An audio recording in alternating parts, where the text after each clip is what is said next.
ما جعل الله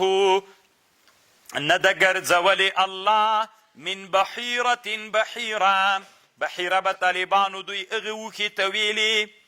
چې 15 وارې به یې بچي وکړل او 15م وار به طالبانو اوښې به چې 15 وارې بچیانو کړه، یو وارې بچی بیا 15م وارې به طالبانو چې نر بچی وزېږو دا 15 وارې مثلا ښځه اوښه، بس دا نر بچی به طالبانو ذاتي هغه ته خوشي که اخرها ذکا بحر اذنها. ګوره یوه اوښه به چې وه بچي به یې وزېږول 15 وارې، 15م وارې به چې نر بچی وزېږو که نه ستې به دا اوښه بس خوشې کړه، خدایانو دپاره به یې خوشې کړه چې دا د موږ د بوتانو دپاره غوږونه پې به یې بوچي کړل، نه به چا لوسله، نه به چا څه ورته ویلې، نه به چا له څړځای نه منع کوله، لکه د هر چا خپلې مرعاوې وې بس دې ته به چا څه نه ویلې، دا د خدای هغه ده اوښه وه طالبانو، د خدای اوښه به چا له وښو نه منع کوله. الله وی دا خو موږ نه ده پې فرض کړې. ولا صائبه نه صائبه طالبانو چې دا به هغه اوښه وه چې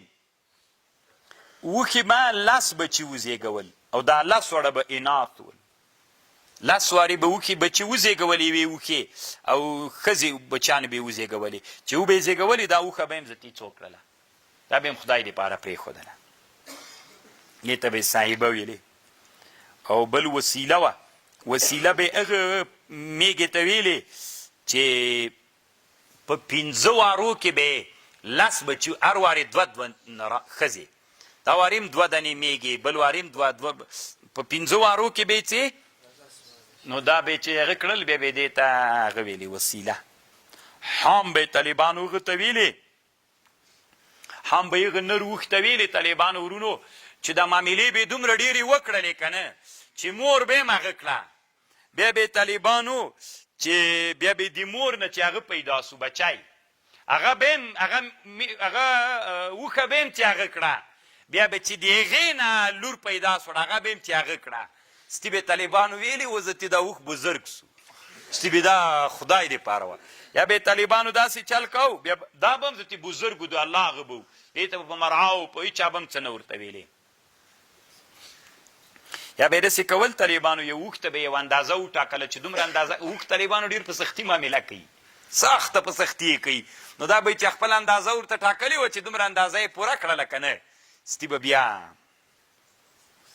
اول هغه سړی طالبانو ما جعل الله من بحيرة ولا سائبة ولا وصيلة ولا حام ولكن الذين كفروا يفترون على الله الكذب وأكثرهم لا يعقلون.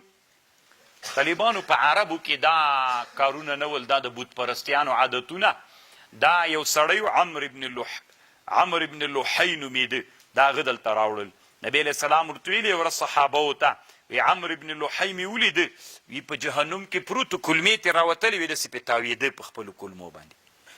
یو صحابي و اکثم ابن الجون نومېده، هغه ته یې ویلې وي دا سقی لکه د تا داسې وه، نو هغه ورته ویلې رسول الله سلام چې د ظاهري صورت یې دماغ غوندې و چې ما ته تاوان جوړ نه کړي، تاثیر پکې ما کې رانه سي. نبی علیه السلام ورته ویلې نه وی هغه کافر و ته مسلمان یې. طالبانو ورونو روح المانی دلته یو مسله استنباط کړې ده، وی دین لیکلی دي واستدل بالآیة على تحریم هذه الامور وهو ظاهر واستنبط منه التحریم جميع التعطیل. یعنی طالبانو یو شی الله د یو منفعت لپاره پیدا کړی ده، نو کې هلته ودروې د هغه نه ګټه نه اخلي، منفعت و ګټه نه ترې نه اخلي، دا ناروا ده.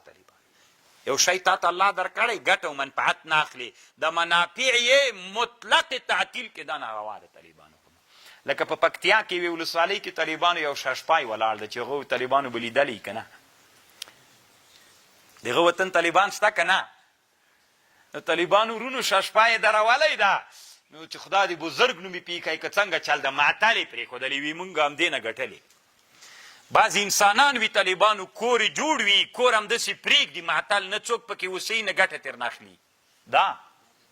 د طالبانو تعطیل د منافعو د اسلام کې جواز نه لري. طالبان دا مسله نه تنه دلته نور علما هم په کتابونو کې اضاعة المال کې دا بلې. اوس ګوره طالبانو باغ دې کېښوده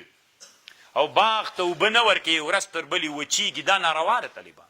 کوټه دې جوړه کړله په خرابېدو دا ناروا ده موټر لري کور کې هم داسې دروا لای ده نه په نه تېر ناخلي دا ناروا ده دا یوه عامه قاعده سوله چې یو شی داسې یو شی ولري چې هغه مطلق معطل کې منافعو نه یې ګټه نه اخلي دا څوک ده دا ناروا ده ځکه دوی هم دا اوښانې درلودلې که نه دا حام و وسیله و دا ټول طالبانو د مشرکینو عادت څوک به یې نه ترې اخیستله ګټه به یې نه ترې اخیستله بزرګه به شوه